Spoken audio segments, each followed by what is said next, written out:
legal notice appears in the Plymouth Trafford News on January 4th and January 11th of 2017.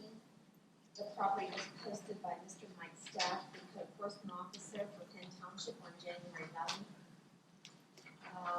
Adjacent property owners, along with Mr. and Mrs. Melvin Deutsch and Apex Energy LLC, notices were sent out to them, letters, on January 11th, 2017 by certified notice. For purposes of the record, we were tendered a statement of the law with regard to the pending ordinance issue that was originally raised with the Backus application, that the applicant feels that they should be entitled to a permitted use under the former ordinance that has since been amended by the ordinance enacted in September of 2016, and we accept the statement of law for the record, and then what's the last thing? 16. Okay, 15 or 16? 16. This would be 16. That was just Yeah. 17. Okay. That is Exhibit 17 is the submission of the ordinances that apply to that argument on behalf of APEX, and as I've advised the board previously, I've instructed them that we believe that special exception is required in the terms of the pandemic zoning ordinance as enacted in September of 2016. So with that, proceed, Mr. Wilhelm. Good afternoon, Honorable Commission. Again, my name is Jeff Wilhelm. I'm an attorney for Apex Energy PA LLC. I have one more housekeeping matter just to make sure it's on the record here. Previously, council had stipulated that the township would appear in the newest matter, put a statement on the record. That statement was stipulated to be in the record as well for the Deutsch and Kulik. I just wanted to note that for the court reporter. With that said, I'll call my first witness, which is Chris Hess.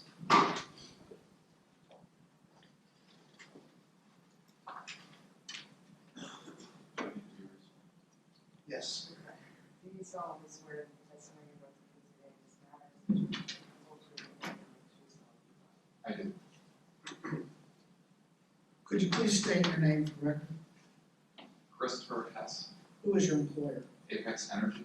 What is your job title at Apex Energy? I am the General Counsel and Vice President of Land and Business Development.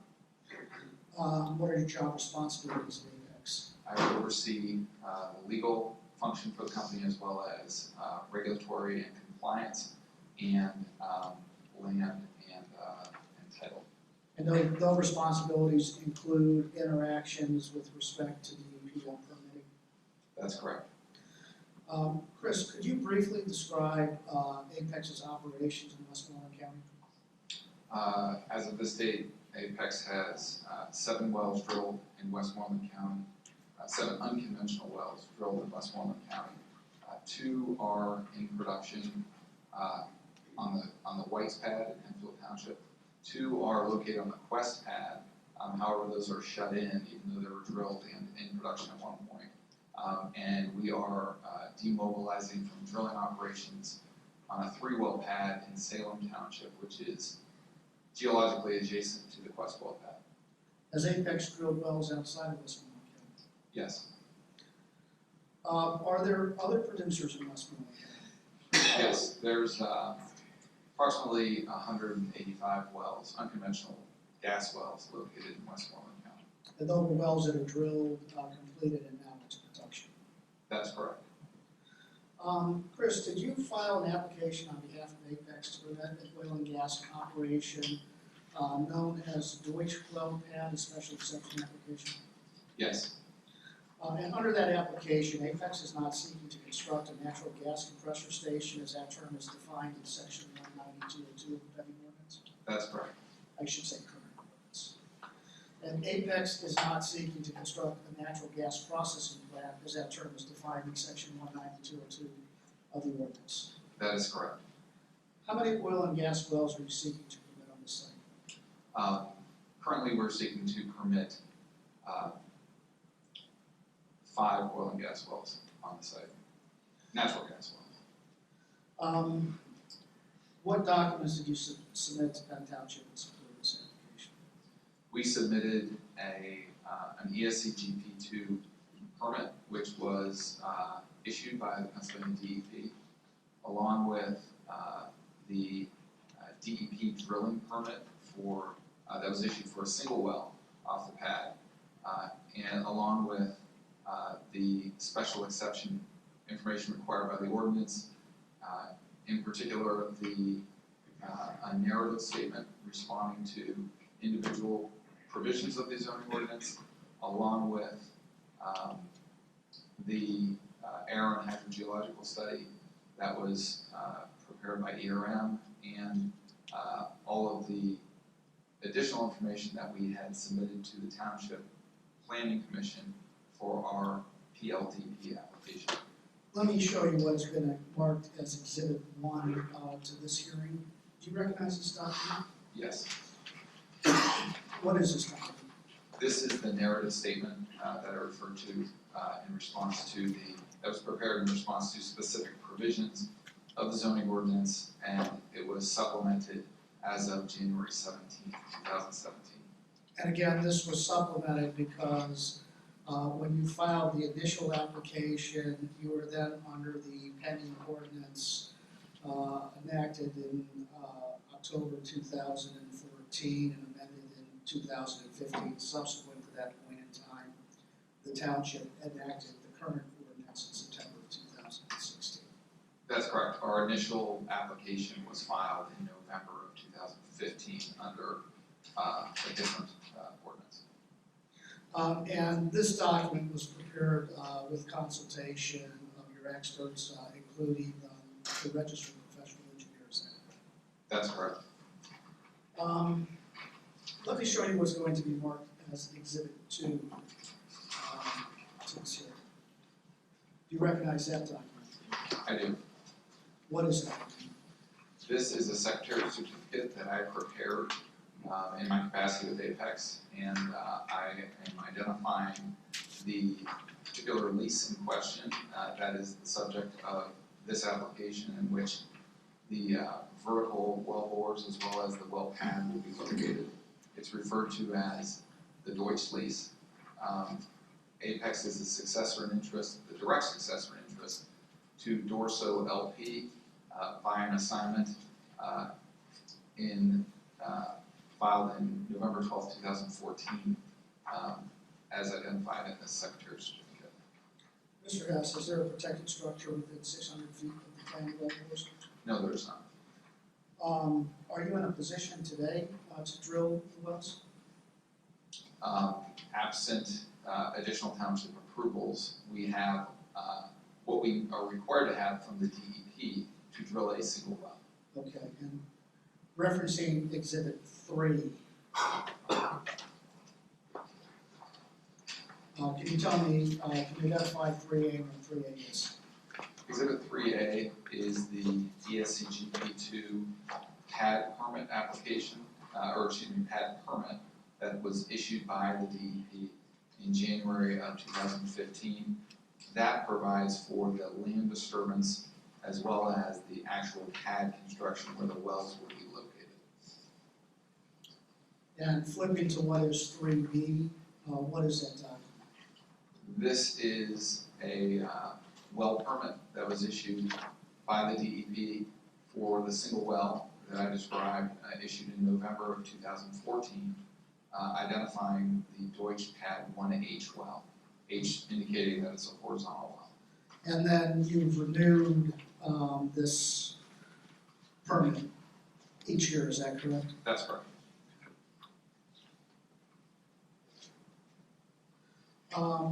Flipping to what is Exhibit, well, first of all, you were present at the January 12, 2017 hearing on the Poseidon well, which is a Huntley application, correct?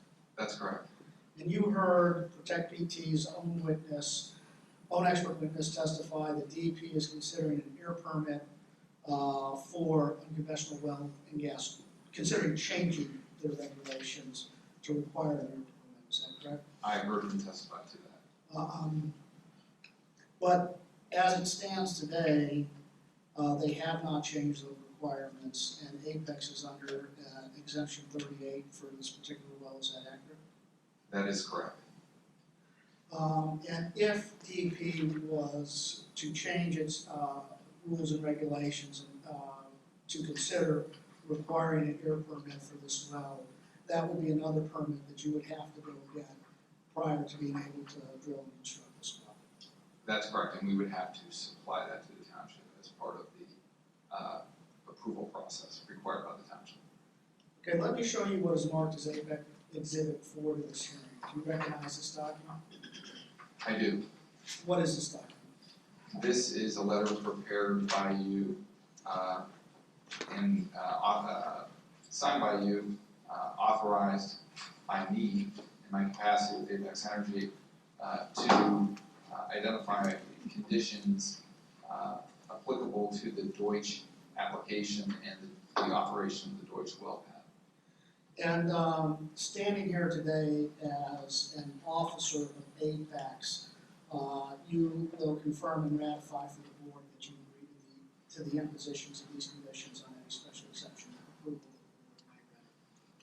That's correct, and these are also the subject of a consent judgment and stipulation for entry of consent judgment. That also binds Apex. Well, let me, getting ahead of us, so let's go to Exhibit 5, and is this a consent judgment that you refer to? It is. And this is a consent judgment and stipulation entered into by and between Apex Energy, Penn Township, the Penn Township Zoning Hearing Board, the commissioners, and approved by a federal judge. That is correct. And turning to page 13 of the stipulation, that would be page, if you're looking at the top, the top marking, it should be page 17 and 26. And referencing you to paragraph 9 of the stipulation, the conditions Apex is agreeing to accept under Exhibit 4 are subparagraph C, subparagraph D, subparagraph F, subparagraph G, subparagraph H, subparagraph I, and subparagraph J, correct? That is correct. And that's basically a verbatim recitation of what's in the stipulations. Is that accurate? That's correct. Mr. Hess, looking at subparagraphs A, you have already testified that Apex will provide all necessary third-party permits prior to construction and drilling of the well. Is that correct? That is correct.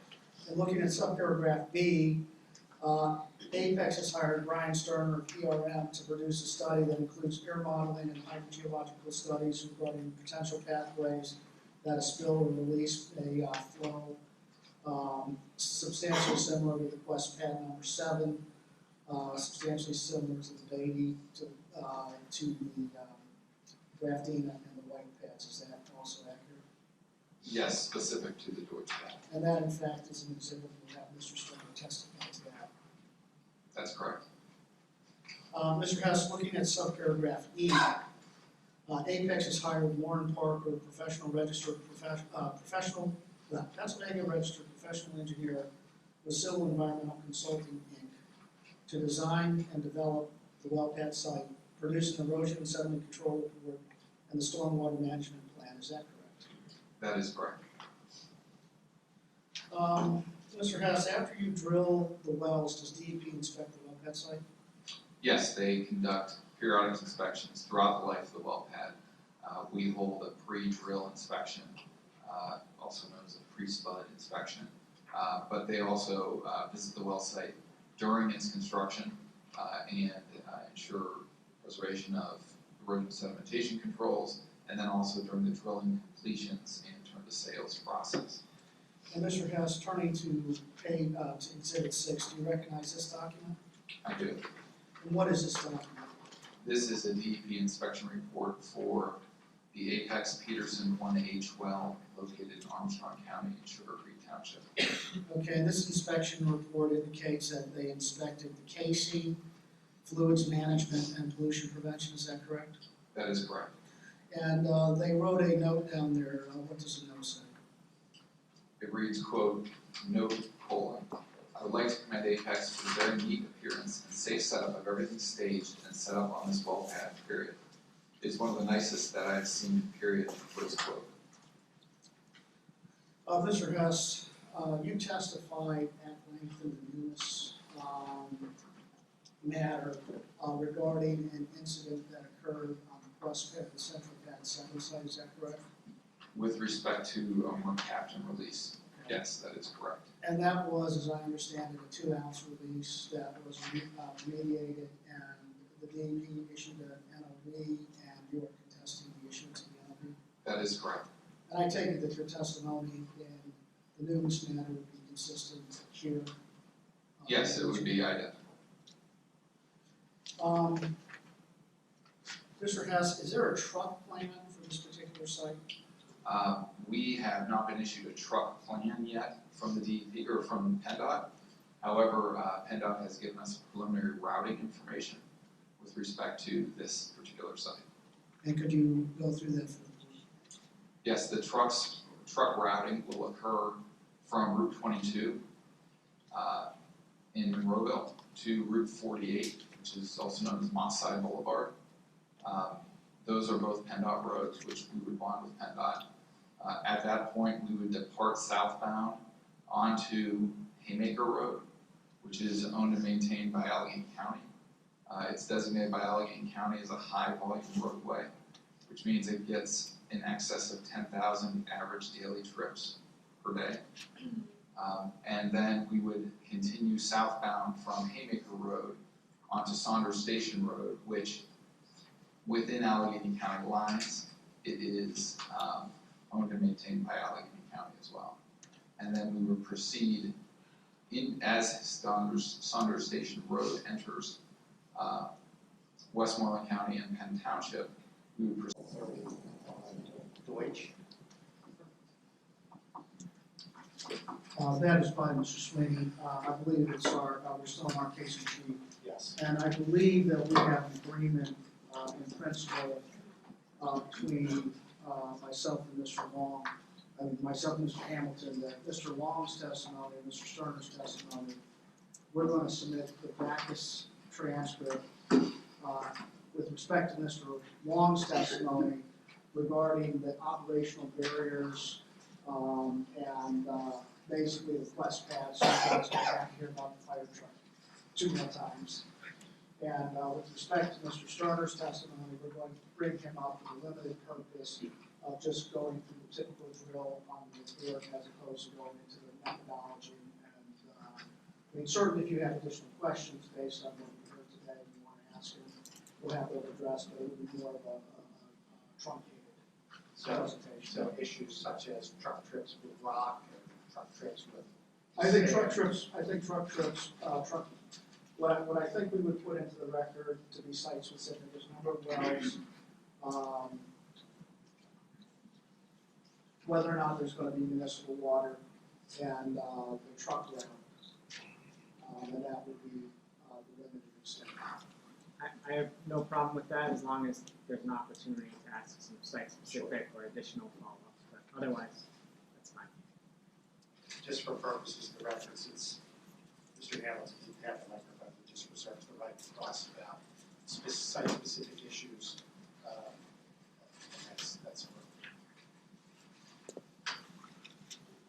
I would also stipulate that his cross, to the extent there's general cross, comes in as well from the Bacchus on this one.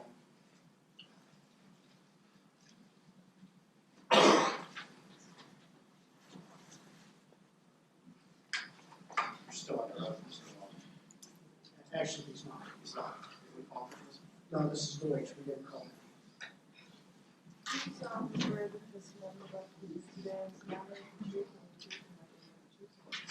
Yes. Yes, ma'am. Sure.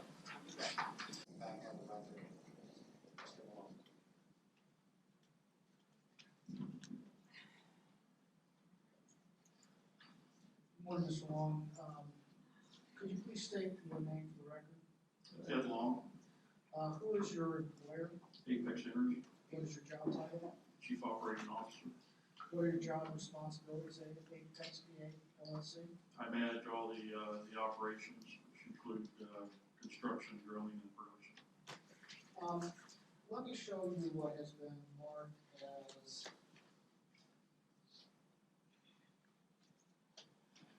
exhibits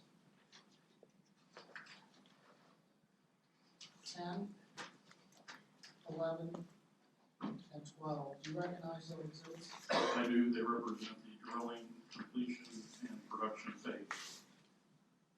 And what type of gas do you expect? And I'm sorry, the pictures,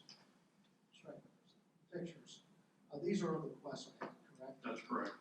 And you have testified at length at numerous other hearings to operational barriers, procedures, policies that you employ on the Quest pad. And with the exception of the combustion incinerators, which basically all these barriers and controls are employed at the Deutsch site. They would be, yes, they would, including those in the consent judgment. What type of gas do you expect to use when you go to a dry well? This will be dry gas. What is the depth of the well, actually the depth of the gas that you're drilling to? Be about 7,500 feet.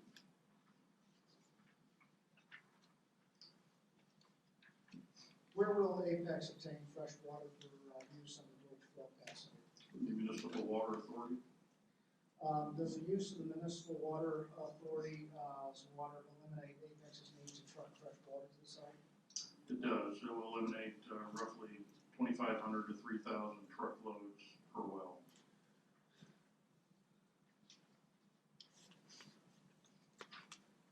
Is there any wastewater that will be treated on site? There's not. And you truck the wastewater to a facility in New Stanton, is that correct? To a treatment facility in New Stanton, that is correct.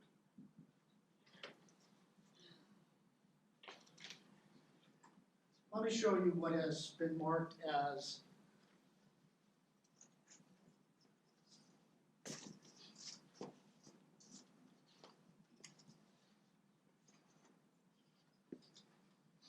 exhibit 13 to the deposition. This is a wellbore and casing diagram. Could you walk through the board, the depth that each casing goes down into the subsurface? Yes, as indicated on the exhibit, the first casing string, the 20-inch conductor string, goes down to a depth of 50 feet. The second casing string down to a depth of 850 feet. The third casing string down to a depth of 2750. And then the last casing string, the 5.5 production casing, will go to the TD of the well. And then in addition, we'll have production tubing, which is about 7,500 feet in depth. This this casing design. I'm sorry, Mr. Wong, because I've been dealing with earwax and T-wax and everybody uses acronyms. When you say TD, what do you mean by TD? The total depth of the well. So the 5.5 inch production casing goes down to roughly 7,500 feet or thereabouts, wherever it runs. The production casing will go down to the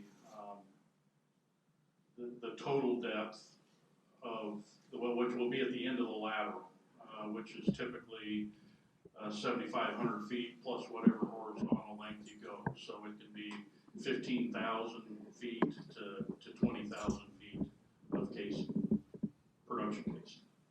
And the production tubing. And the production tubing is landed at the in the vertical section, so it'll be about 7,500 feet. So this, I've gone into this before. The barriers that this provides for groundwater. These upper strings of casing are designed specifically for groundwater. Very easy to know what those depths are anywhere you're at in the Marcellus. We do an analysis, a geologic analysis to determine these depths. There's this design is submitted to the DEP with our well permit. It has to be approved by the DEP, so it is, you know, our casing design, the depths of the casing is all part of public record. With respect to the Deutsch site, do you have in place at this point in time, or do you anticipate having in place a truck plan? Yes, and I want to be real clear on the truck plan. And if it's okay, I'll walk you through each phase. The construction phase is a daylight only operation. It normally runs about 45 days. During that operation, there will be what I characterize as heavy truck traffic for about 10 days. That is heavy truck traffic, in my definition, heavy truck traffic is a truck every half hour. That is heavy truck traffic. Outside of that, it's just a few pickups per day that will come to the site. The truck plan during the construction phase, we have a traffic coordinator who manages that traffic, specifically the heavy truck traffic during the 10 days. He is on site, he's in constant communication with the pit or the quarry where he stages out these trucks. Again, it's a truck every 30 minutes, so it's not a difficult thing to manage. If in the unusual circumstance that trucks need to be staged, there are various staging areas that we can put those trucks that are off of public roads. During the drilling phase, there's not heavy truck traffic. What you'll have on the drilling phase is a few pickup trucks every 12 hours as the crew changes out. During the completion phase, again, there will be heavy truck traffic, which is about one truck every 30 minutes that hauls sand to location. Both the drilling and the completion phase they're 24-hour operations, so that is going around the clock. Again, one truck every 30 minutes, very easy to manage. We have an on-site coordinator that is in communication with those sand trucks constantly. Very easy to work around school schedules and those type of issues that are out there. And in the unlikely event that they need to be staged, again, we have staging areas that they can go to. But the truck traffic is monitored 24/7, and a specific individual that is there that's his job, is to manage the truck traffic.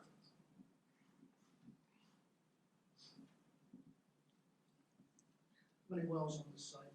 There's 5 wells. And that's planned, current. That's currently what's on the schedule, And yes. that would be the maximum on this particular well site that you're seeking under this application. That's correct.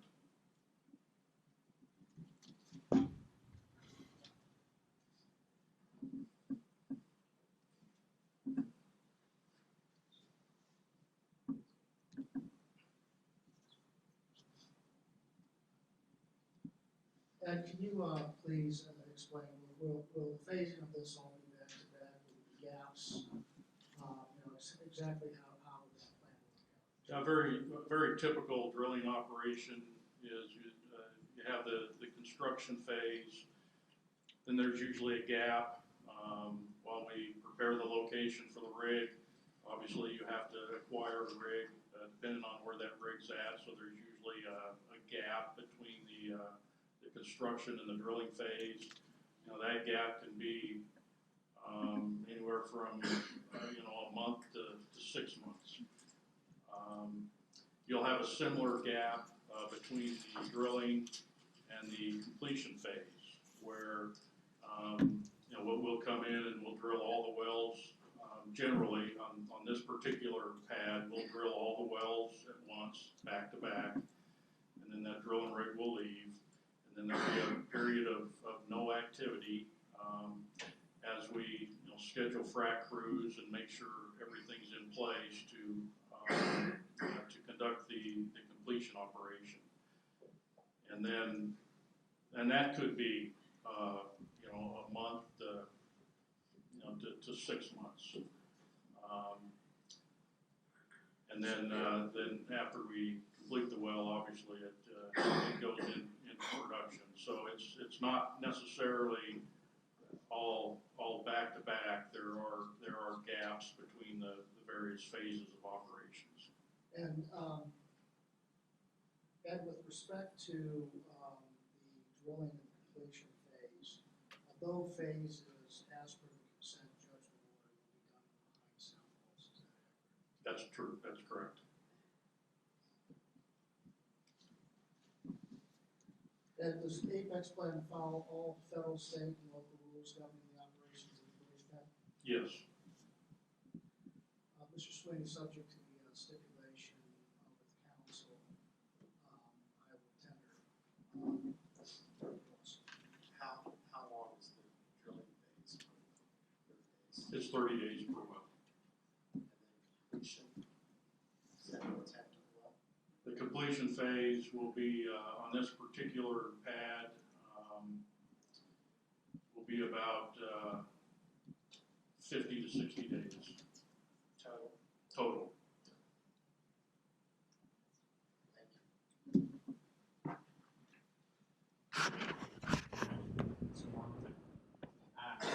The stipulation, just a few additional questions that might be different for this site than they were for Bacchus.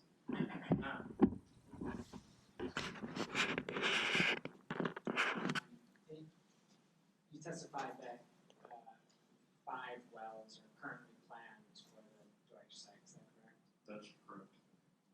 And would it be possible to re-stimulate those wells in the future?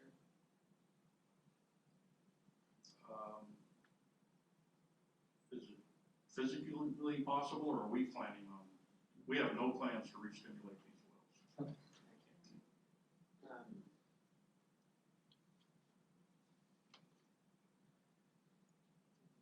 Mr. Long, you had provided a diagram of the wellbore and casing. Generally, the depths that you described, are those different between sites? They are different, just as Marcellus depth changes, but they vary by tens of feet. The shallow casing setting depths. And has the casing design and depth for the Deutsch site been completed yet? Yes. Has it been submitted to the DEP? No, we submit that with. Well, we have with a well permit, yes, and we do have. Do we have 2 minutes? We have 1 approved permit on the Deutsch site, so it has been submitted with that. And has that been provided to the board as part of the application? I believe it has. Thank you. Mr. Long, you also mentioned the truck plan. Was a traffic study required for the Deutsch site? No. And you mentioned that the truck plan is going to take into consideration school schedules. Which school district was contacted, or has any been contacted for this site? I think Mr. Hess testified that last time that there was going to be coordination with First Student, which is the transportation provider. Is that correct? In Penn Township, that is correct. As it comes down Saunders Station Road in Allegheny County, it would be Monroeville, but but we have not contacted them yet. Or Gateway School District, I'm sorry. Does Apex plan to contact Gateway School District about this? Yes, we do. Thank you. And,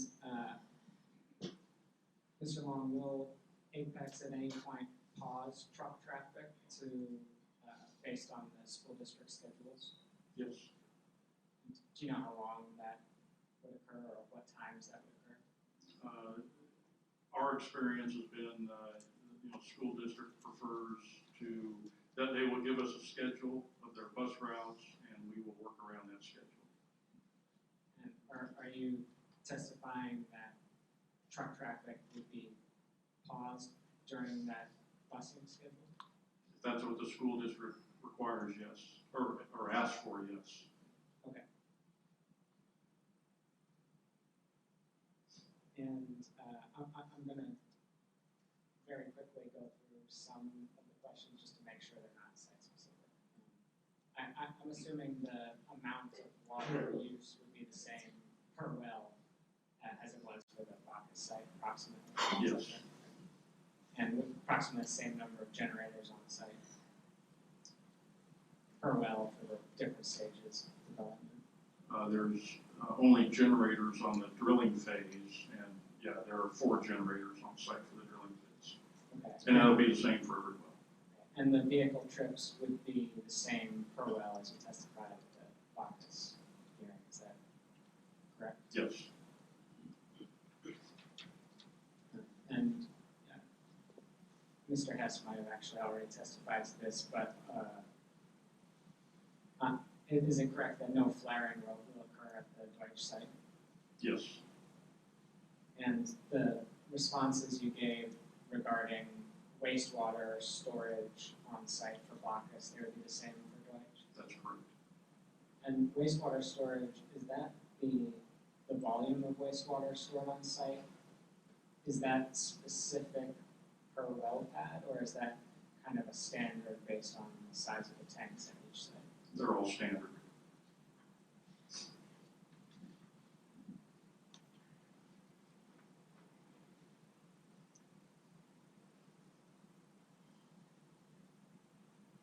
Is there anything specific to the Deutsch site that impacts Apex's plans for dust control? No. So the same plans would apply at the Bacchus site? Yes. And I'm assuming that would be the same for odors, glare, and lighting? That's Is correct. that correct? And regarding noise, what decibel limit is Apex proposing to meet at the Deutsch site? 60 decibels at the property line. And the property line, does that mean the well pad itself, or does that mean the larger property that it's sited on? I'm going to object to the extent that I don't know that the witness is qualified to give. Well, he just testified that he would meet a decibel limit at the property line. I want to know what that property line is he's referring That's to. defined by the code. Okay. What is your question? Sorry, my question is, I guess could you point, for instance, is this image over here the Deutsch site? No? That's not helpful. So, Yeah, I cannot point to the property line. You'll need okay, the land edge. thank you, Mr. Harris.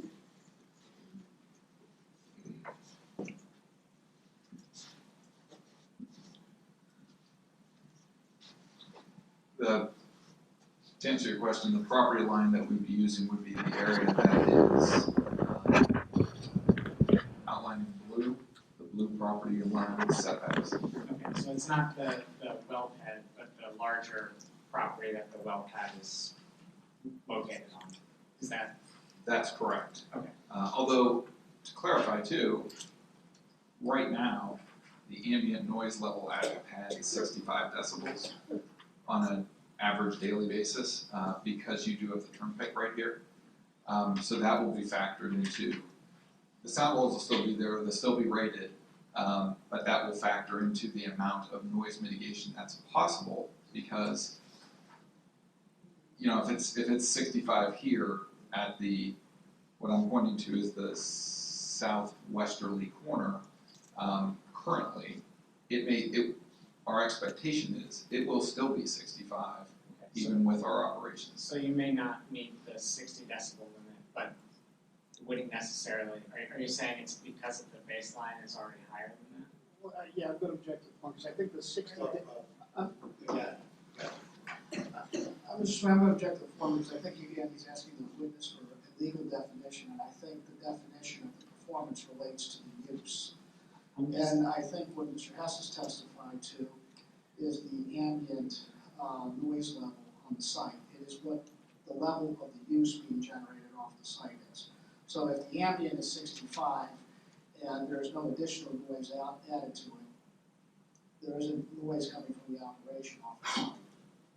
I'm just trying to better understand what decibel limits would be that, what goes into that calculation. Yeah, to answer your question, we would take into account the ambient noise levels. As best we could measure, we would capture the noise so that the noise leaving the site at the property lines would not be generated by our use. We would probably have to do some sort of screening, picking an area where a period of time maybe where there's low traffic or a quieter period on the turnpike, and then take measurements in those specific windows, kind of actively trying to capture that. But yes, 60 decibels at the property line from our use is the target. Thank you, Mr. Hess.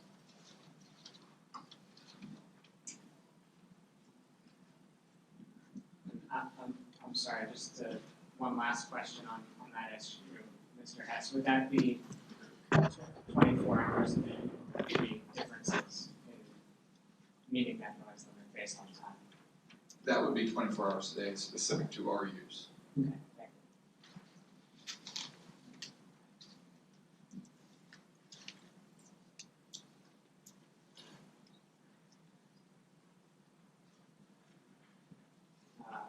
Mr. Long, that's all of the class I have for you on the Deutsch side. Does the board have any questions for Mr. Mr. Long, two questions. You mentioned the different phases of construction and completion and everything. There may be time delays between when you do one and the next one. Is there any time of the year when you don't do these types of things?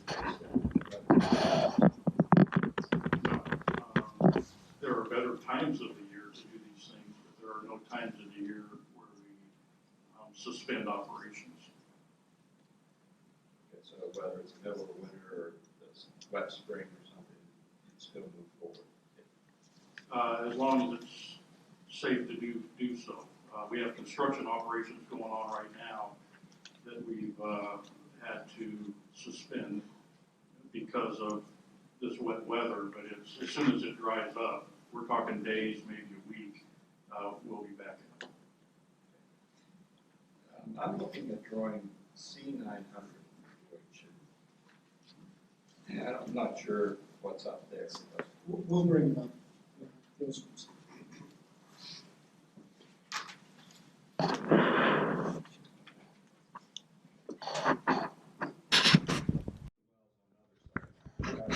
Straight line. In this case, you got 4 wells in the line and then one that's kind of offset. Is there a reason for that?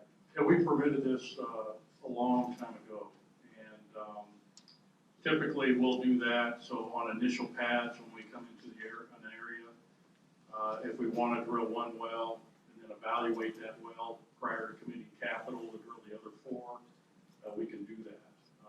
If they're all in a line, it's operationally difficult to do. You'll see the same thing on the Draculic, where there's a lot of wells on the pad, but if they're not all in a line, so it gives us some operational flexibility to come in and drill, 1 well or 2 wells, and then evaluate that before we come in and drill the rest of the wells. In this case, we'll drill them all at once. So the permit from the DEP all 5 wells or just the one well? We have one approved permit right now. We will be applying for the remainder. So the one permit covers 1 well, Yes, yes. and the other 4 will be covered by 1 other permit? 4 permits, 1 permit per well. And all of that has to be submitted to the township before those wells are constructed. Any other questions? Mr. Long, I apologize if you may have clarified this, but the Quest well pad was for 2 wells, correct? Correct. Since this well pad will have a total of 5, is there anything in that photograph that would have extra, since there's 5 well pads, that there would be extra storage tanks or extra ponds, or is there anything from the example, I think Exhibit 10, or is it 12, the final phase that would be on this well site that would not be represented in that picture? Which phase? I think that Mr. Andrew, you're talking about the production phase. Yeah. Correct. Each well will have its own production tank. So if you have a 5 well pad, there will be 5 production tanks. Each well will have its own separator.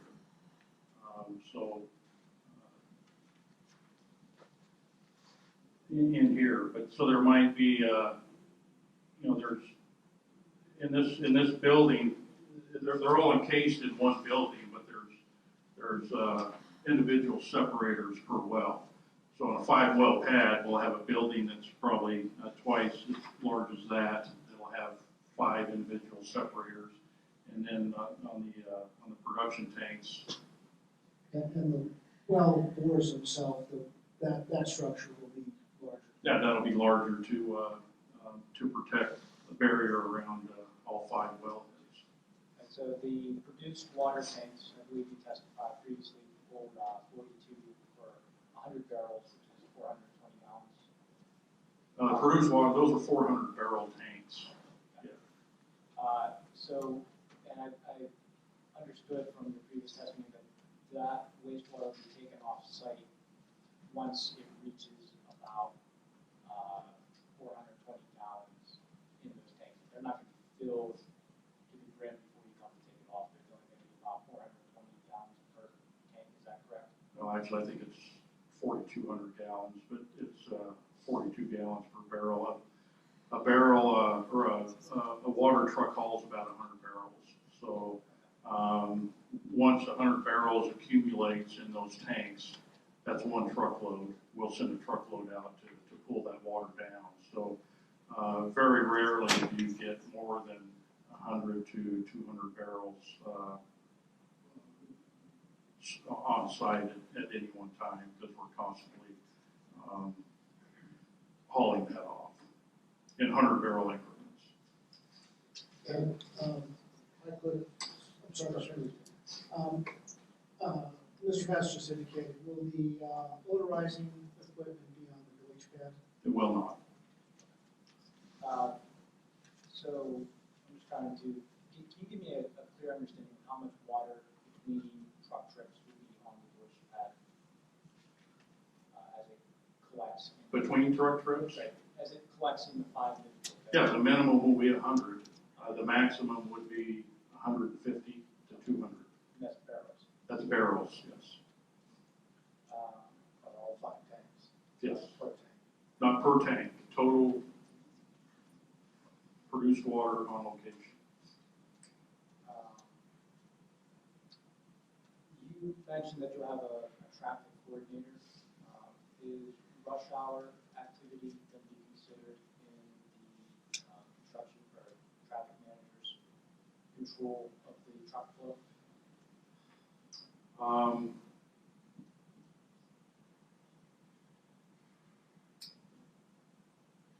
Well, during heavy,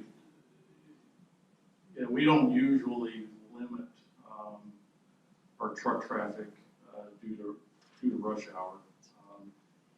Again, it's 1 truck every 30 minutes, so it's not it's not a difficult thing to manage during rush hour. The main thing we manage for, as far as traffic, is are the schools and school buses and managing traffic around those school schedules. And just kind of to further the traffic topic, the bridge that goes over Turtle Creek on Saunders Station, has that been evaluated for the extra load of traffic? Is it capable of supporting the loads coming across, perhaps this is another lesson in essence? That is rated for the traffic that we would put across it. But that is subject to Allegheny County. We will have to have a separate excess maintenance agreement and road maintenance agreement and bonding with Allegheny County for that bridge, as well as a separate intersection at Haymaker and Saunders Station Road. And my last question, Mr. Hess, while you're here, just for clarification's sake, the topic of noise levels, you said the ambient level is 65 dB, and you intend on maintaining that level. And I just want to make sure that the noise levels are not additive. So if you are required to have 60 decibels, you're not anticipating that you're allowed to have 125 decibels because the ambient is 65, correct? Absolutely, yeah, that is 100% correct. Yes, our noise rating that we are attempting to achieve is 60 decibels from our use at the property line. Assuming that our preliminary readings are correct and that it's 65 decibels on an ambient basis, we would expect that that 65 decibel rate will be held constant. Thank you very much. Anybody else? You mentioned that supervisor won't be added to this site. You'll have on-site monitoring and.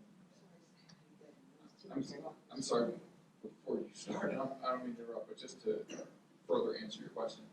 When I said the 65 decibels, that was, we're taking 65 decibel readings at the pad.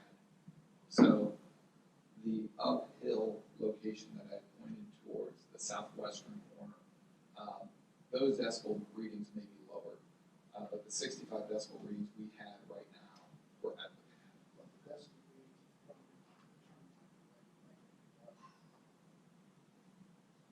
Yeah, so abutting the turnpike, those decibel readings are likely to be very high at the property line. We expect that the decibel readings will be lower on the southwestern corner abutting sort of the Meadow Road neighborhood.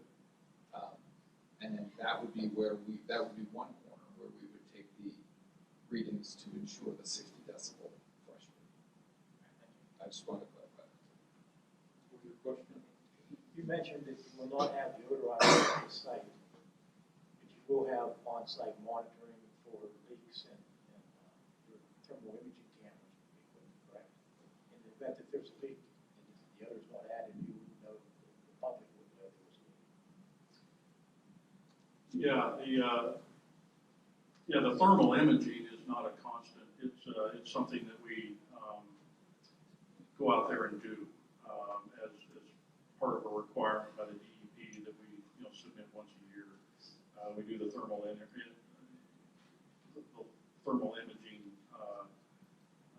at prescribed times during the year. What we have as far as leak detection is just our automation system and our instrumentation that we have on all of our wells. And we have $100,000 in automation that have the ability to sense any kind of a leak or a spill, and has the ability to communicate to us. It also has the ability to shut down. They're tied into emergency shutdowns. So anything that goes on the pad is automated, and we're aware of it 24/7. Okay, thank you. Any other questions? Okay, thank you. Okay, we'll recess until 1:15 or so. Okay. First off, I'd like to hand in, Mr. Kate had asked for a copy of the geotechnical report. I'm going to hand you a copy of that for the Deutsch application. I don't intend to mark it as an exhibit. It It has, however, previously been provided, both the township as part of PRDP, as well as part of the special exception, and also to Mr. Hamilton on the Okay. But I will, for consistency purposes, mark the infiltration analysis that Mr. McQuaid requested for the Deutsch pad. I think that's, Or maybe the other side. You got the badge.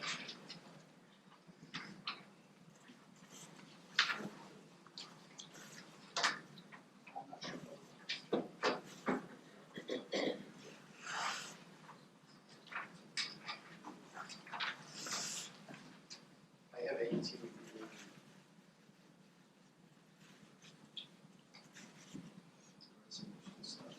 This could be marked as exhibit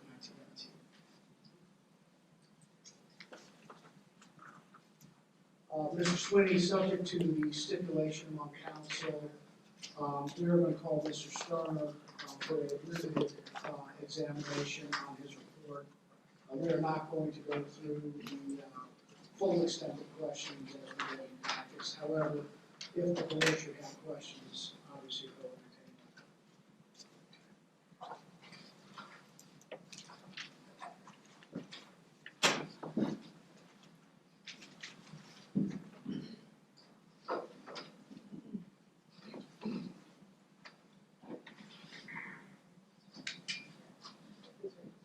You saw this where the testimony was I do. Could you please state your name for the record? My name is Brian Sterner. Who is your employer?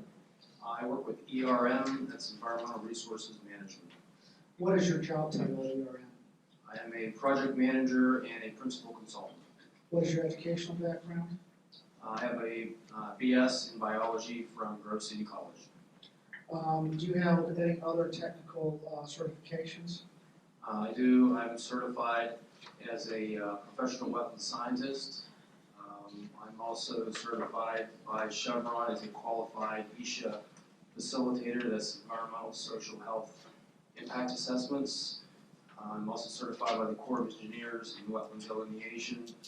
I hold several health and safety certifications, including Shell for life-saving rules. And what was your role in preparing the report? I served as the project manager and also identify the correct qualified experienced people to serve on the team.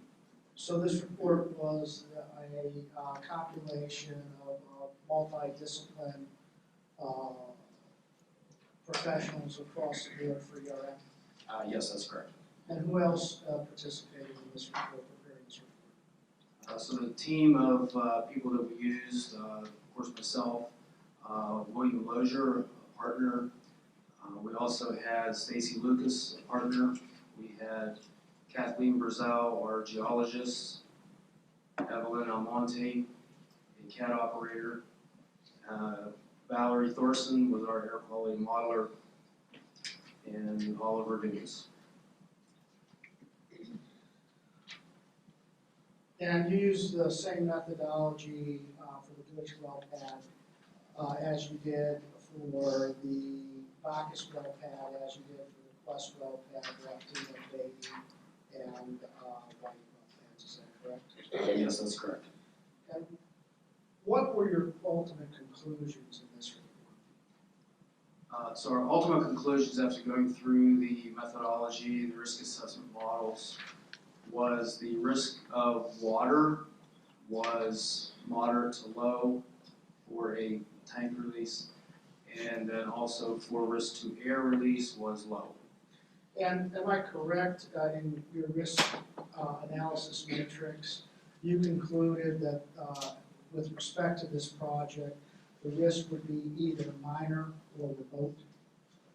That's correct. In that even your moderate risk, you identified that it would be a severe risk, but you also multiplied that by your matrix on frequency, and in the frequency it was, you believe that it was remote. Is that accurate?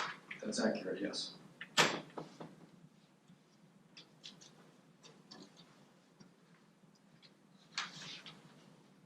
Did you use site-specific information in developing the report? We did, yes. And where would I find that site-specific information? So that's located in primarily section 2, which is the site description, which outlines the specific site structures, and then what we call the receptors, but the environmental conditions, residences, and things like that. And is that found on page 8? Yeah, at the end of page 8, and then also the potential receptors is a list of different, we lump them into receptors, but residential dwellings, their location, how far they are away from the site, different facilities, Monroe Community Pool, Turtle Creek tributaries, any registered wells in the state, wetlands, streams, and also threatened endangered species search. And this is within, basically you have residential dwellings within 900 to 12,000 feet, though, are the nearest dwellings to the wellheads, is that correct? Yeah, 900 to 1,200 feet, yes. And there is a sanitary authority that is located within 1,300 feet north. That's correct.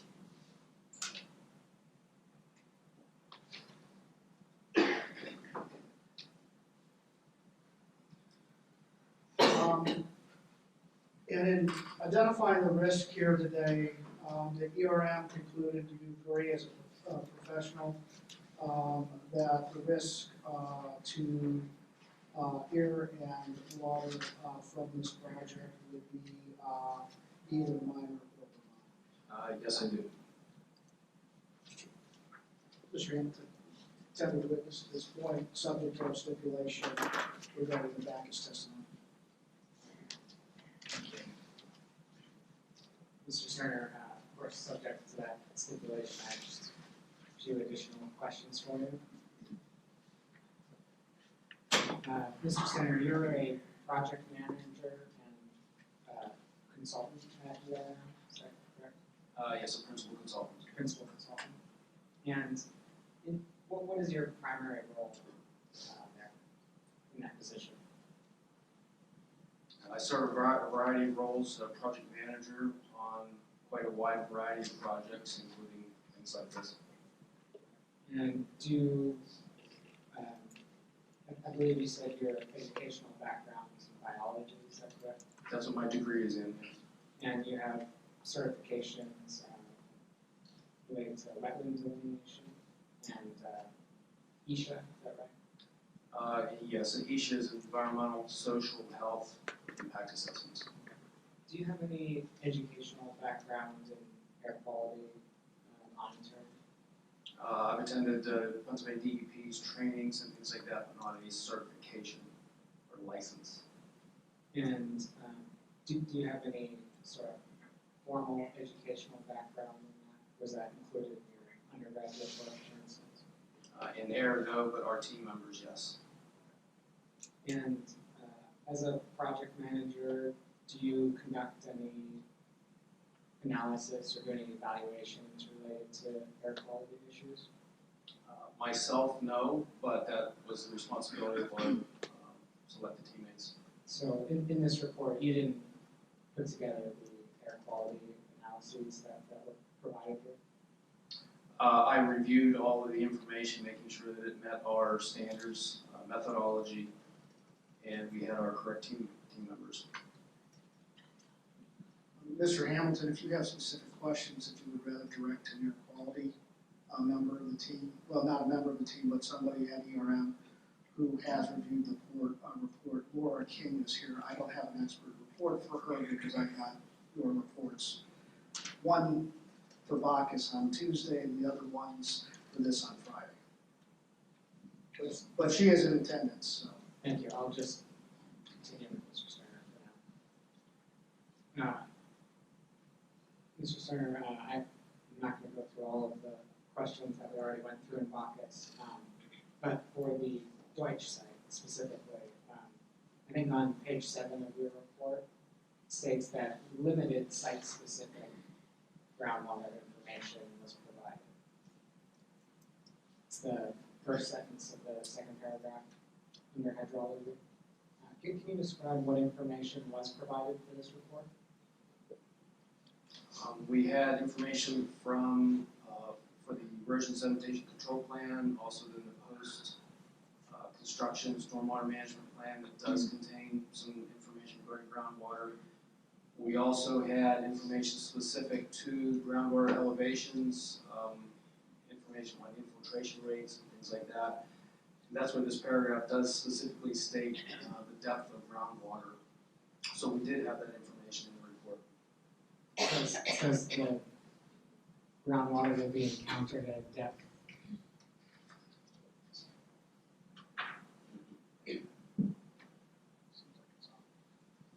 Okay. I think the second sentence says groundwater will, this information suggests groundwater will be encountered at a depth approximately 5 to 35 feet below ground surface. Is that right? That's correct for the well pad area, and if you read more, and less than approximately 10 feet below ground surface for the detention basin area. And what were those calculations based on? The information was obtained from public information, soils information, the county soil surveys, also the infiltration tests that we received. Mr. Sterner, you identified several potential receptors for the Deutsch site. The Monroeville Community Pool was one of those potential receptors, is that correct? Yes, it's listed. And how far is that from the well site? Approximately 1,500 feet northwest from the proposed wellheads. And did you, for instance, collect any information about the hours of operation for the pool or any other information about the operations at the pool to inform your analysis?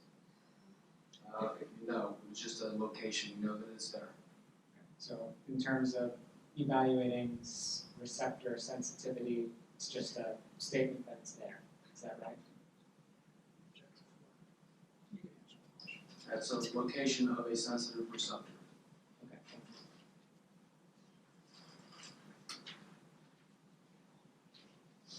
you. And Mr. Sterner, I think there were a few streams identified as receptors. Can you tell me what those streams were and how far they are from the wellheads? So Turtle Creek is approximately 360 feet north of the wellheads. That's in the table on page 9. And intermittent stream about 300 feet east of the wellheads. And identifying those as receptors was just to identify the distance they are from the wellheads. Is that correct? Their presence as a resource, and then their sensitivity is. And what did you evaluate about their sensitivity? Turtle Creek is listed in chapter 93 of water, designated water uses, as well as the intermittent stream is in the same watershed, it has the same designation. The Turtle Creek itself is a what they call an impaired stream, it has sediment in that from other developments. And how did that information impact your analysis in the report? Just as a general location, you know that the resource is there, the proximal location, and then in our analysis, the distance is important because then we know if there would be an incident, then the distance and time approximation to intercept that. So distance, I heard you say that distance sounds like the major factor you considered. Is there anything else about these receptors other than distance that you considered? It's primarily distance. We also indicate in the report, as I mentioned, the state chapter 93 designation of water usage, water quality usage is. Okay. I think you also identified registered water supply wells as receptors. Is it accurate that there's one public supply well registered 1.8 miles from the site? Yes, I'd like to be clear on this. There's one public water supply well within the 1.8 miles, but then 41 registered private wells. In Pennsylvania, there's no requirement to register wells. So this is publicly available information. And what does it mean for that to be a public supply well? Exactly as it says, it's a well that can serve the public. And is it currently utilized for serving public water needs? It's on the public list, DCNR's list of groundwater information systems as a public water supply well. So it's registered with the DEP, but you didn't evaluate whether it's currently being used? It's registered with the DCNR, and usage is up to the public records in the DCNR. Thank you. Did you evaluate the direction of the horizontal well bores in relation to the public water supplies or the private water supplies? We did not do any underground surveys with relationship to the direction of the bores.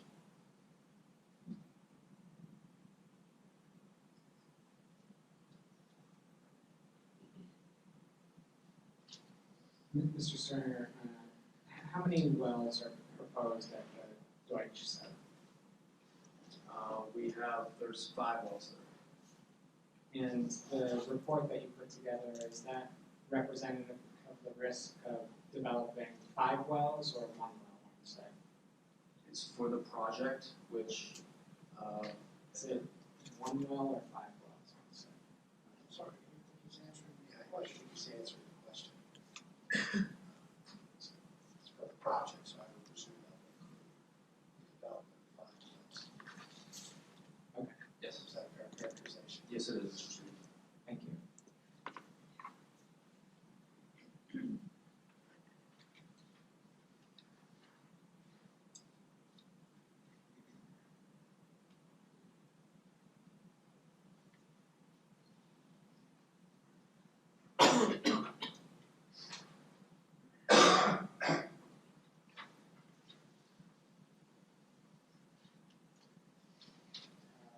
Mr. Sterner, the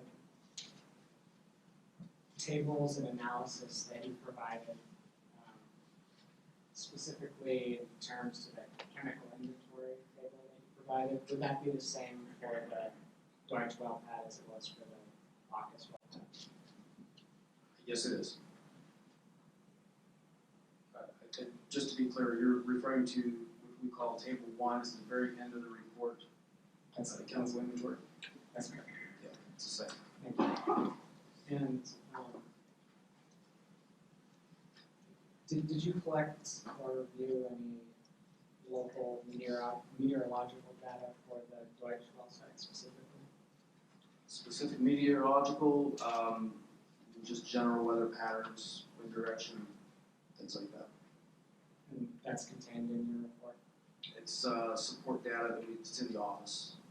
Okay. It's not in the report, but something you rely on. Mr. Sterner, can you turn to Appendix C of the report?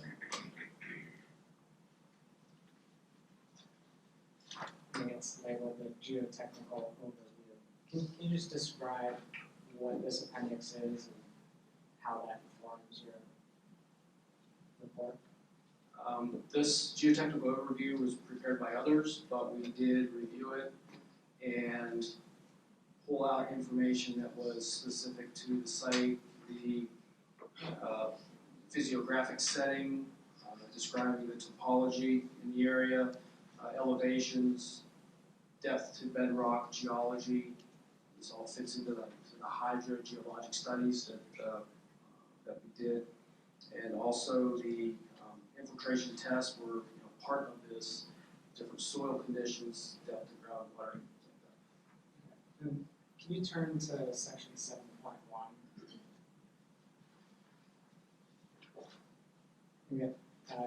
It's titled Site History. Could you start reading at the top of that paragraph under section 7.1? Review of topographic and geologic maps for the greater Pittsburgh region indicate that mass wasting or landsliding was initiated in the geologic past by stream erosion and undercutting of the toe of the valley wall along Turtle Creek that flows near the northern project boundary. How much do you want me to read here? It's a matter of record here. Could you just read the full paragraph for the benefit of the board? As mass wasting due to stream undercutting abated, geologic structure in the presence of an notoriously slide-prone Pittsburgh red beds began to influence slope stability of the hillside above. Specifically, the Ames limestone located immediately above the Pittsburgh red beds has provided a continuing source of groundwater inflows into the weaker rocks and their soil byproducts that has led to saturation and a reduction of effective stresses in the soils and bedrock. As saturation increased or as loading conditions changed, progressive failures began at different locations within the soil mass and have continued to take place through recent time. Therefore, the existing soils are marginally stable under their current stress conditions, and future landsliding will occur in even minor changes in stresses. Mr. Sterner, how did this site history information inform your risk analysis in your report? So we took general information like this and then reviewed, and that's where we had our engineers look at the site design, look at the slopes being proposed, stormwater basins, where the ditches where water may flow. We did not do a full engineering design, that was not our responsibility, but we took information like this and looked at the general risk associated with drainage, the stresses in the area, things like that from a geologic perspective. And so you didn't look at any subsurface geology, though, correct? We looked at the matter of public record from information included in this report. It was project specific, but then also the public information, which is the county soil surveys, which does have geologic information in it, and would have information consistent with this. But your report, though, I think you stated in previous testimony, does not evaluate risks of subsurface spills or releases, correct? We'll stick That's fine, thank you. Mr. Sterner, can we turn to Appendix E? This is the air risk calculations.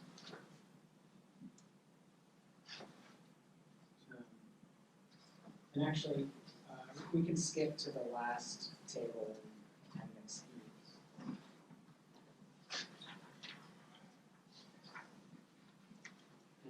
And can you describe what information this table provides? So this information provides emission factors from the Texas Commission for Environmental Quality. Factors utilized in for the volatilization of different materials that would be in storage tanks, as mentioned earlier, including flowback water and produced water. It also provides a matter of record of the VOCs, tons of VOCs perhaps produced in the model here, and provides those numbers. So this is it accurate? This is representative. In your opinion, this is representative of the flowback water and emissions that could be expected at the Deutsch site? That's correct. It's representative, yes. And is that for one well or multiple wells? This would be for individual wells, and the amount of water stored, which is in the center column, their total storage on site. And these numbers do correspond with what Mr. Long had provided earlier in his testimony. Thank you. And in the top table, it identifies several pollutants: VOC, benzene, toluene, ethylbenzene, xylenes. Those would be in the produced water for the Deutsch site, correct? They could be. Okay. Are any of those pollutants toxic? You'd have to define toxics. These are regulated substances by the state, and they have their own regulatory measures for those. Are you aware of how the Clean Water Act defines toxics? In a general sense, yes.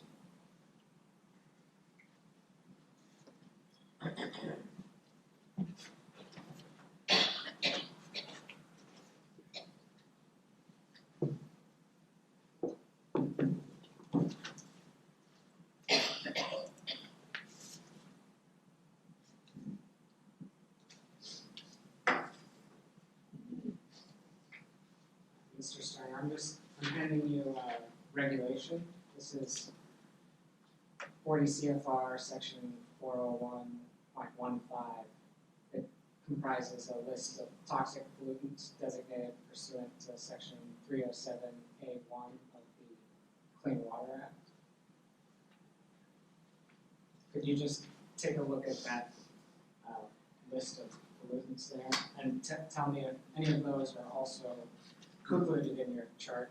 Before he answers that question, can we get a proffer as to why this list would be relevant to this proceeding? So this list is relevant because Mr. Sterner has testified that the chemicals identified in Appendix D are contained in the produced flowback water.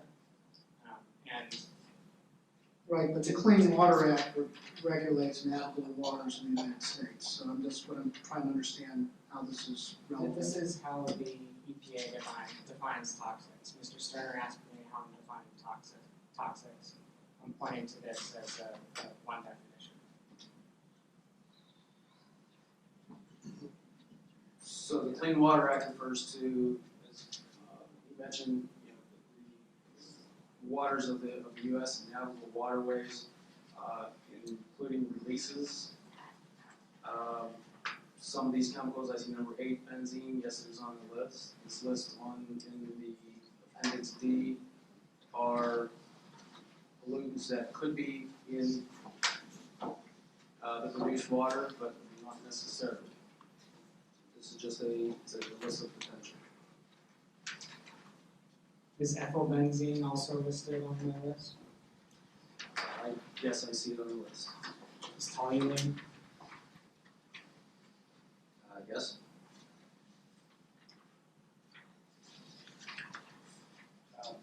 We'll mark this statutory reference for the CFR section 401.15 as the PET PT exhibit. Thank you, Mr. Sterner. I have no additional questions, Mr. Sterner. Does the board have any questions for Mr. Sterner?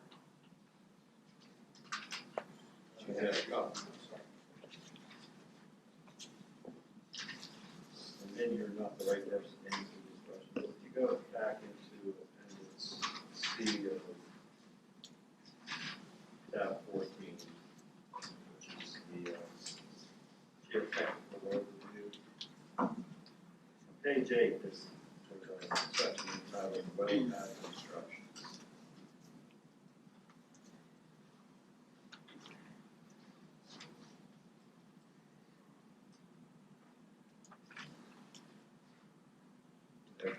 Yes. Okay. I guess the question is, there are some geotechnical issues with the soil and such there, and this implies that you either got to buy additional property or build some kind of retaining wall. And what's the plan? Can I defer that to Ms. Parker, who is the design engineer? So I'm not a geotechnical engineer.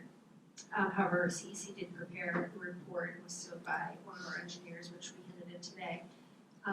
Yes, due to the on-site geologic conditions, we will be installing a retaining wall on the backside of the well pad. Additionally, the fill slope associated with the access road will be a reinforced soil slope. And these measures are all being put in to deal with the geologic conditions on this site. So the construction phase for the well pad and everything probably is going to be somewhat longer than normal. Mr. Long can answer that question. She's an engineer, she doesn't actually Well, construct. I can't say there will be more handling of the soil than traditionally. On a traditional site, there may be, over excavating and moving and then bringing it back. So there's the extra handling of the soil could add time to the schedule. Oh, and that was, yeah, that's a good point. That was submitted and reviewed by the township engineer. Okay. And that's all done after the erosion sediment control. That is controls done are put in. at the same time. It's all kind of like one process. They put the perimeter controls in and there's erosion control done as they do the soil work operation.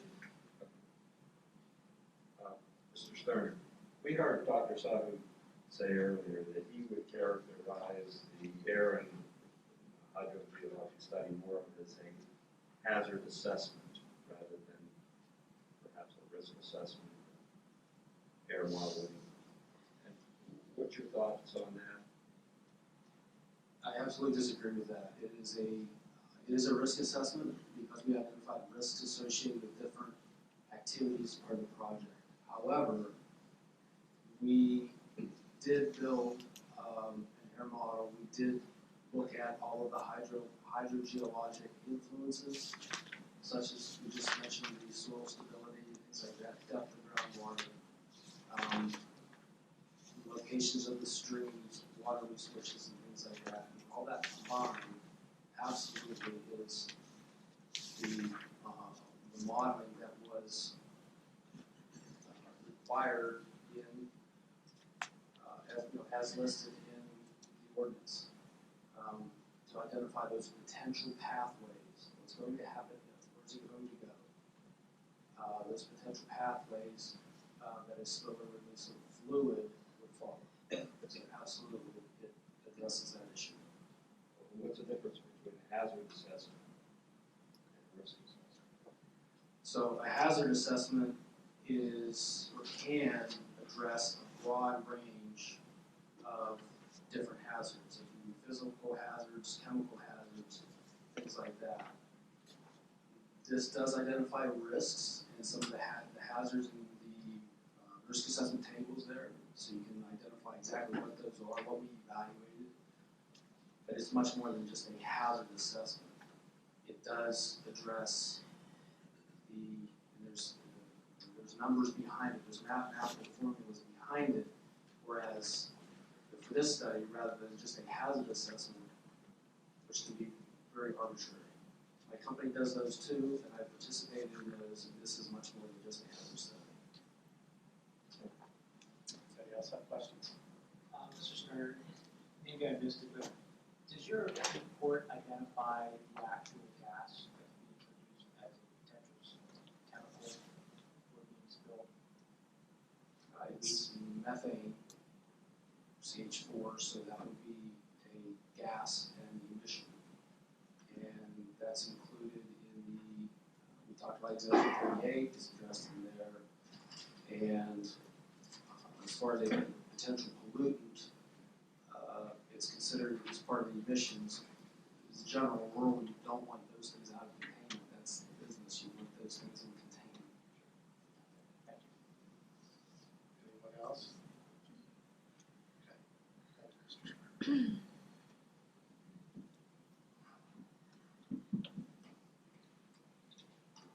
Mr. Sweeney, I think at this time, we completed our case in chief.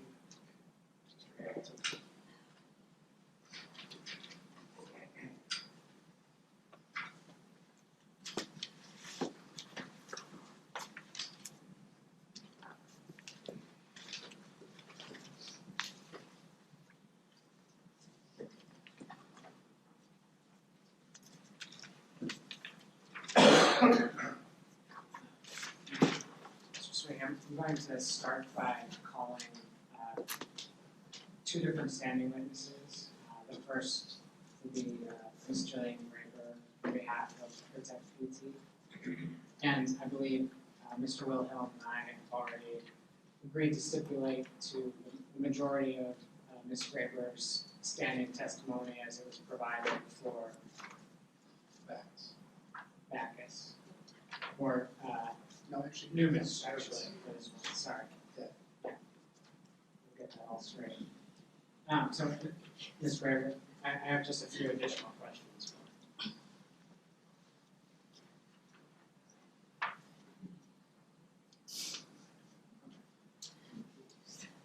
That's okay. We'll straighten it out. Please very good. You solemnly swear that the testimony you're about to give today in this matter is the truth, the whole truth, and nothing but the truth, so help you God. I do. Ms. Graber, I just wanted to add to your previous testimony. I think you had testified in the Numis hearing that Protect PT has participated in several of these special exception hearings in front of the zoning hearing Yes. And why does Protect PT participate in these hearings? Well, we participate in these hearings because we're generally concerned about our community and the potential harm to our community in regards to unconventional gas development. And really, I think it's any kind of industrial source, air pollutant. It just happens that this is one of the only industrial sources around and a new different kind of industrial source that the township has never dealt with before. Thank you. And Protect PT and its members have concerns about specific well pads, is that right? Yes, and Do they also have concerns about the number of well pads generally going into the township? yes. And Ms. Graber, I'm handing you a document. Could you describe for the board what this document is? Sure, so I made a Google map of all of the known proposed paths in the township based on the GPS coordinates available via the township documents and also DEP file reviews that we've done on the specific wells that have been applied for. And I noted those locations on the sites, and then also, of course, as a mom, one of my biggest concerns are the schools. So I put all the schools on the map that I know about. I know that there are a few extra preschools that are not on here, but Pen Pals is on here because of the time my daughter was going to that preschool, so that was a concern. Just for purposes of the record, the Google diagram that Ms. Graber's testified to, we're going to mark as Protect PT Exhibit B. Exhibit, Mr. Sweeney, Exhibit B. And Ms. Graber, I'm not sure everything on the map is identified. The red Google Map symbols, what do those represent? So each one of these red dots pinpoints the GPS coordinates for each well site. And the red dots, those are Apex well Those are sites? Apex well sites. The yellow dot is the Poseidon well site, and then the blue dot is the already drilled and produced classed site. And this just represents a visual of why your members are concerned about the aggregate impacts of these, is that correct? Yes. Thank you, Ms. Graber. That's all I have. Do you have any questions? Well,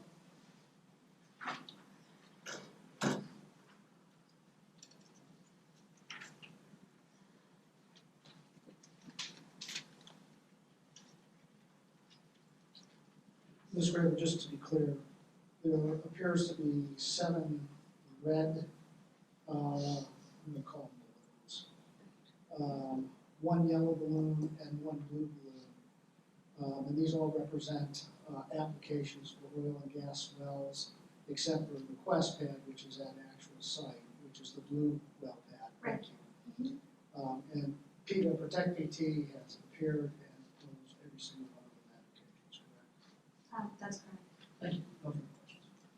I just wanted to mention something really quickly about this particular site because that's what we're talking about right now. The truck route is a concern specifically to me because that is the route that I take every week to grocery shop. And She's not a resident, Mr.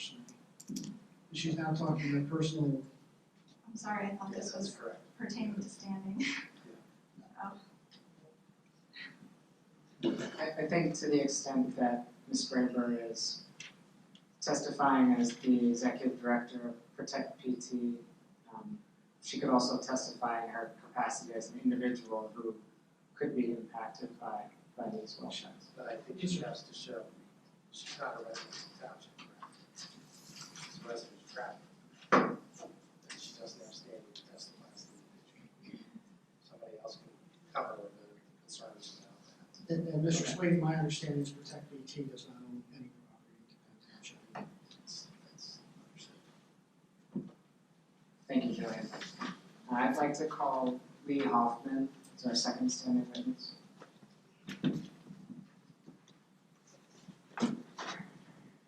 We saw this very testimony on this matter.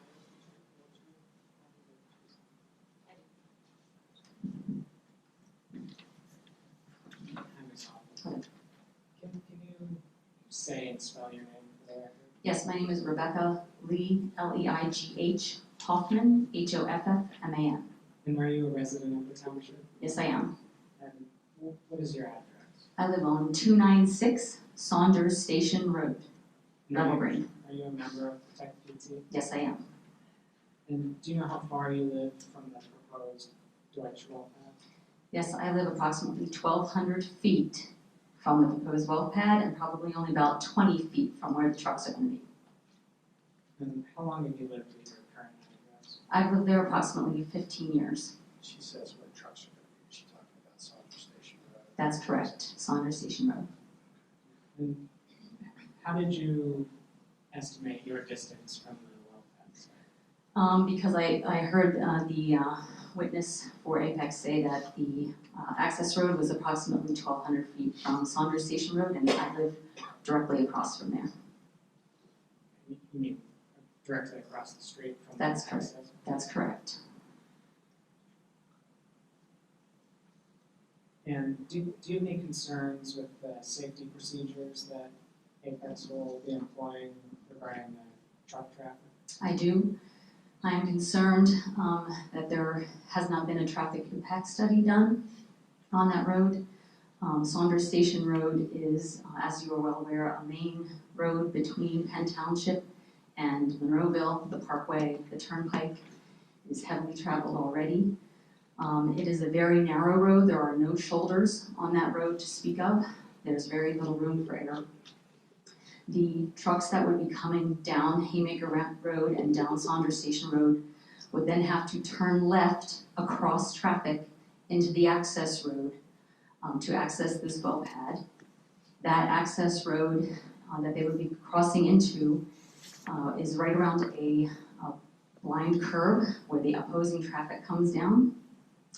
I've already seen numerous accidents happen on that road without the truck traffic.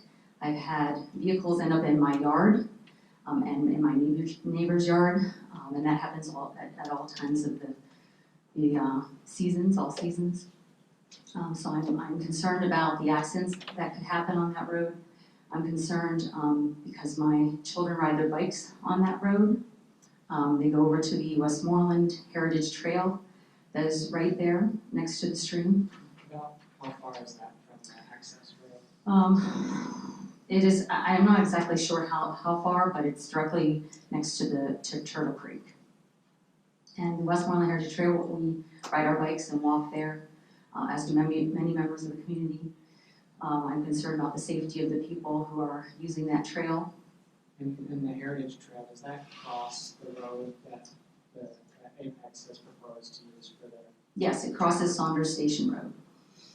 I'm also concerned because the stream is right there. My children and my neighbor's children play outside.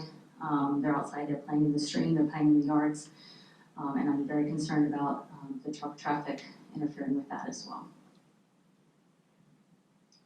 And just to be completely clear, Ms. Hoffman, do you personally use that road for travel?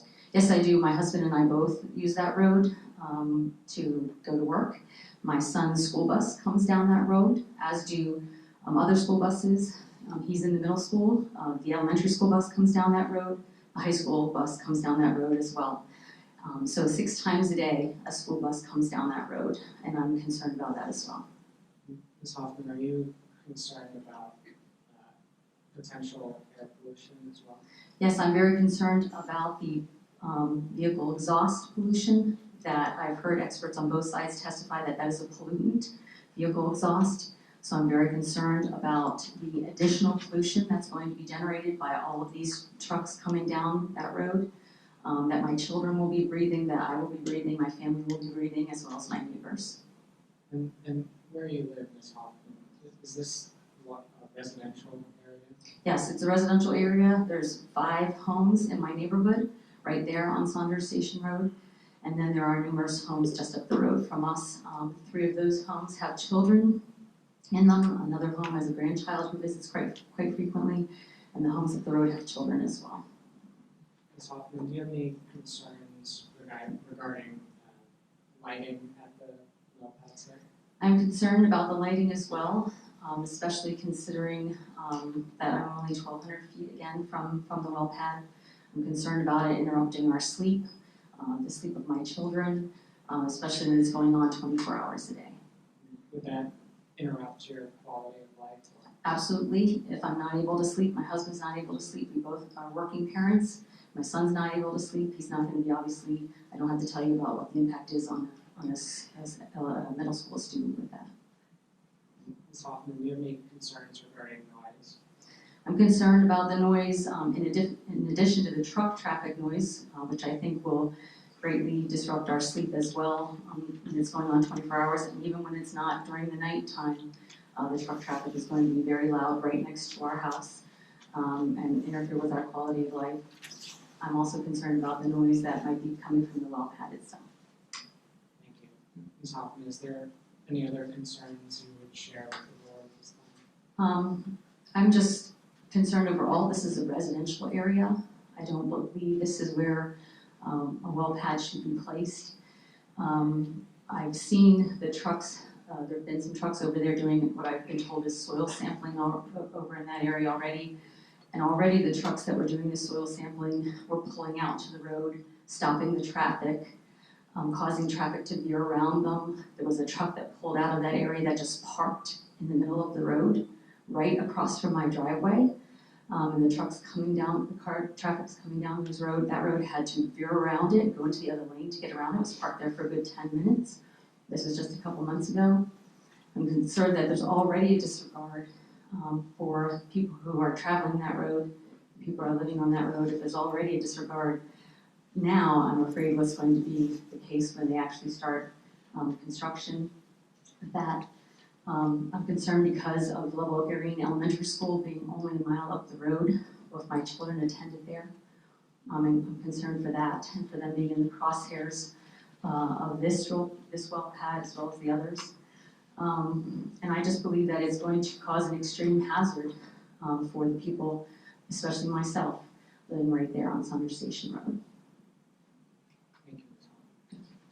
Mr. Wilhelm, any questions for Ms. Hoffman?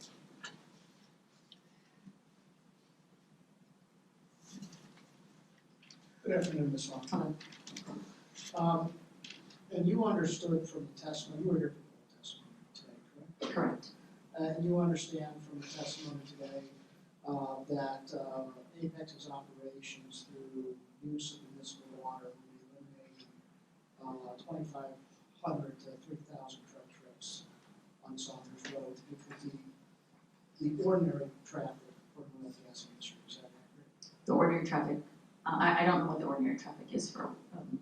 But you heard the testimony. I did hear right? that, yes. You understand that there's going to be less truck traffic with this operator as opposed to another operator. Is that accurate? I can't answer that. I don't know what another operator would be, but I do have concerns because I've heard testimony today that says that the construction on this well pad would be longer than some of the others due to some of the extenuating circumstances. So that gave me concern that it's actually going to go on for longer.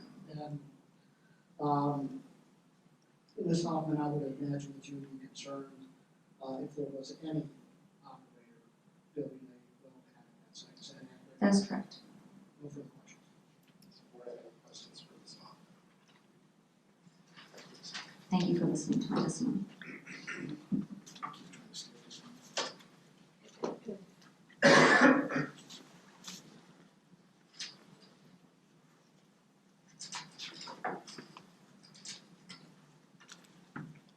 At this time, I would like to call Dr. Sahu to the stand. And for the same stipulation, we won't go through all of Dr. Sahu's testimony. I just have some specific questions. Do you tell the story of the testimony about the today is right? Is the truth, the whole truth, and nothing but the truth? Just for purposes of the record, the transcribed testimony from earlier today from Backus.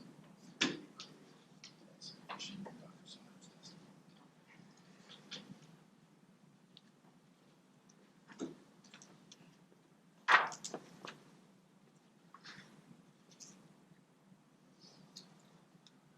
Mr. Sweeney, Yes. just to be correct, our objections are continued in this, to this testimony. That's right. The transcript of this one. And Dr. Sahu has prepared a report specific for the Deutsch well, which I'll provide at this time.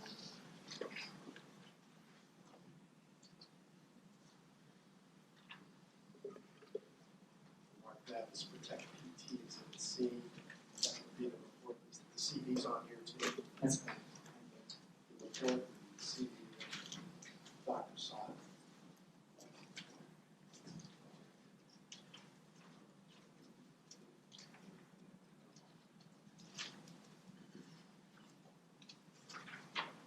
So Dr. Sahu, we won't go through all of your report. It's provided here and provided previous testimony on it. And just a couple of additional questions for you. For the application submitted as part of the Deutsch well pad, did you identify a cross-section of the well bores that are proposed in that report, or in those materials? No, I did not. And why would that be important to get a site-specific evaluation of environmental impacts and risk? Well, excuse me, I didn't hear your question.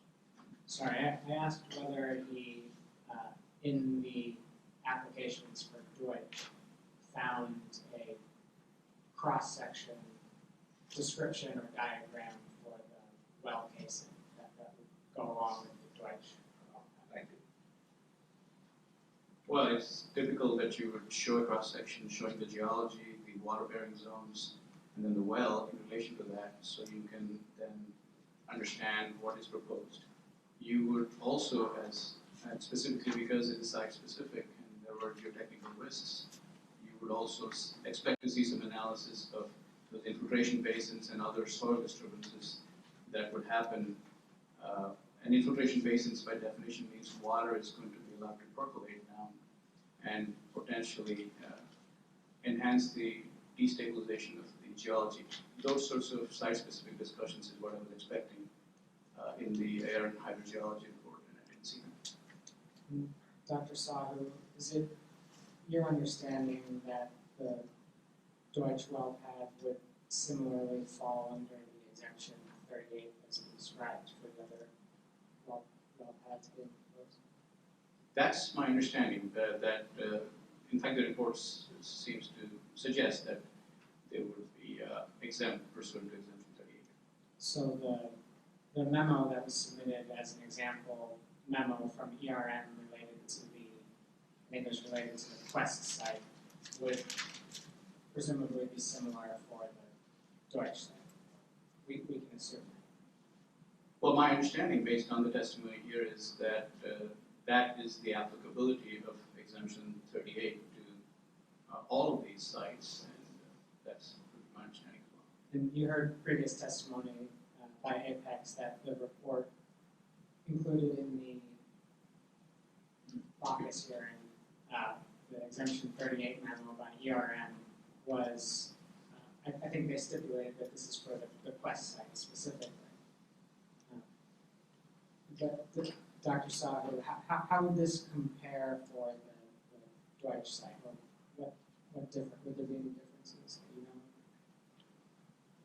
Well, first of all, it is my understanding, I want to just clarify that as part of my answer, that this would apply to Quest, and that Quest is, again, from an equipment standpoint, supposedly similar to the Bacchus well site and this well site. I think counsel for Apex, in my prior testimony in the Bacchus site, was suggesting that the Quest diagrams and photographs would be similar to what is in Bacchus and presumably this. Now, having said that, there are more number of wells, of course, on this site. that, in my view, at least from an air quality standpoint, would translate to higher emissions. But other than that, these are supposedly sort of representative of each other. And is there any reference in the ERM memo to specific equipment like vents or stacks? Yes, there are. At the very end of the memo, the last set of calculations are for what is called Site 1 stack vent. And I know I was asked about whether there are vents on the west site by reference to a photograph. I'm not sure which particular stack vent that might be on the list, but there are references to emissions from stack vents. And were the same TCEQ emission factors utilized in this report? For some calculations, yes. For other calculations, no. For VOCs, for instance, was it? Even for VOCs, for certain calculations, I think we discussed something in the middle of the report. When I counted page 10, there was that TCEQ table. But the stack vent calculations seem to rely on some other set of composition data, and specifically the VOC composition data here seems to be higher than the TCEQ data. And why is that important for site-specific analysis of the Deutsch? Well, it's my view, and I've heard all the testimony about, especially from Mr. Hess, about how the Barnett Shale TCEQ derived factors are somehow representative or historically the most robust set of data, or I don't want to put words in his mouth. I completely disagree as a practitioner with all of that testimony from him. They were, you can read the full memo from the consultant and all the qualifications. But nonetheless, this calculation seems to have both sets of data, and there don't seem to be an internal agreement between them. Thank you. And Dr. Saho, in your previous testimony, you mentioned experience with unconventional natural gas wells in California. Is that right? Yes, I did. I think there was a question regarding whether, when I was at Parsons, I had done some work on similar things. I mentioned work in our Bakersfield office. That's correct. And your experience with unconventional wells there, how is that different from the unconventional wells that we see in Pennsylvania or in Texas, for instance? I think there's some confusion on that. I seem to, at least, if I heard correctly, I mean, there was some implication that there could not have been such wells in California back when I was at Parsons, because that all began in the Barnett Shale in 1999. The difference is unconventional fracking of wells has been going on for about 30 to 40 years. They have been mostly being done in vertical wells, in other words, prior wells, to do the same technology. What Barnett did is take the same technology and also do the horizontal, chasing it into the tight formations. So unconventional, or fracking, if you will, has been around for much longer than, I want to leave the record clear that it didn't begin with Barnett, but there were different similar ideas about re-stimulating vertical bores primarily in California. Thank you. And Dr. Saho, did you review the specific ERM air and hydrogeologic report that was put together for the Deutsch site? I did, and I specifically was looking at it because of things like the geotechnical site-specific concerns that are unique to the Deutsch site. And did you compare for instance, the air risk calculations? Did you compare them to the Draculic or the Bacchus site? I did. I did reports on all three of them. I looked at them side by side. I heard testimony that the Deutsch report was for the project, and Mr. Sweeney clarified that it was for the project and all 5 wells. But I still stand with my prior testimony in Bacchus that if you look at the calculations in attachment D, they are identical to what is in the Bacchus site. And so the projects are different. There are different number of wells on these 2 sites, and the calculations are identical. are identical. Thank you, Dr. Saab. Mr. Wilhelm, any questions?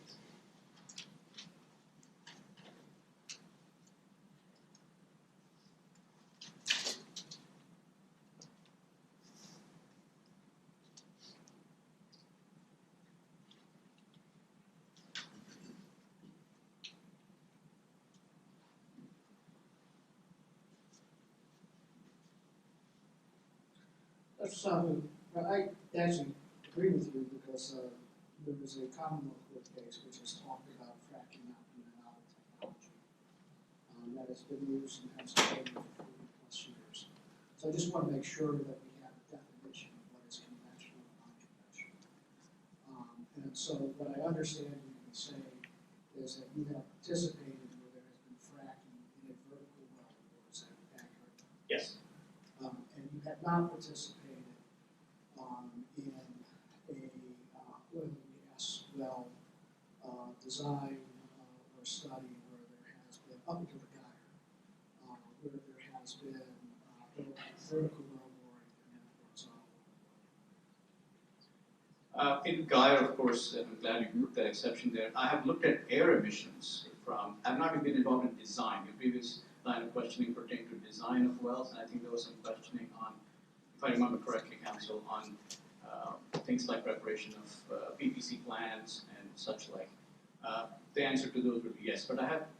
The answer to that would be no. I have not, yes, I stand with the same answer before. But on air emissions, I have looked extensively at air emissions from unconventional wells for, in other contexts for the last several years. Well, you look at it from on the Geiger pad, is that correct? Geiger pad and other engagements with other clients as well. But those were the engagements that aren't listed on the CV, is that, would that be accurate? They were not expert work, they were my consulting work, things where I do emission inventory work, that sort of thing. And it's just for air quality monitoring, is that correct? Air quality emission Air inventory. quality emission. Yes, yes. No further questions. Does the board have any other questions for Dr. Saab?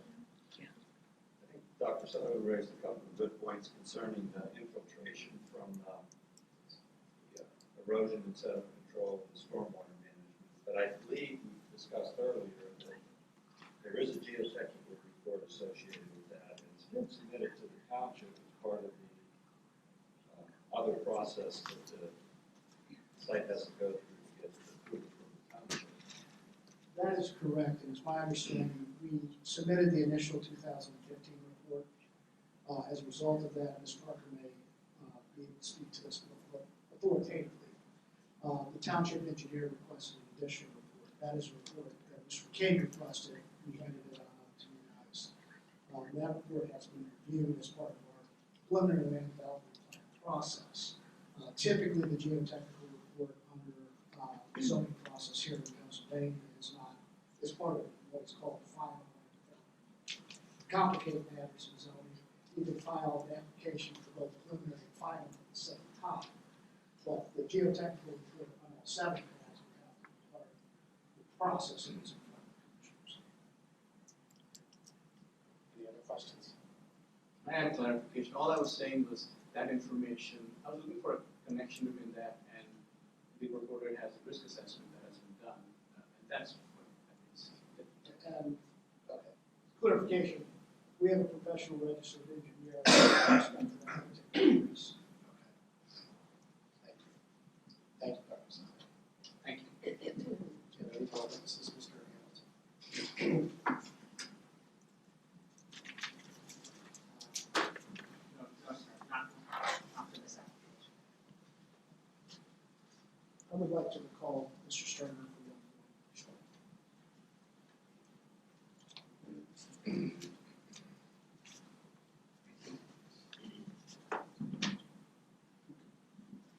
one Mr. Sterner, on the Dr. Saab who testified, and candidly, I read that was testimony he should have raised to this board about the stack event on the west pad. What does that represent? That reference came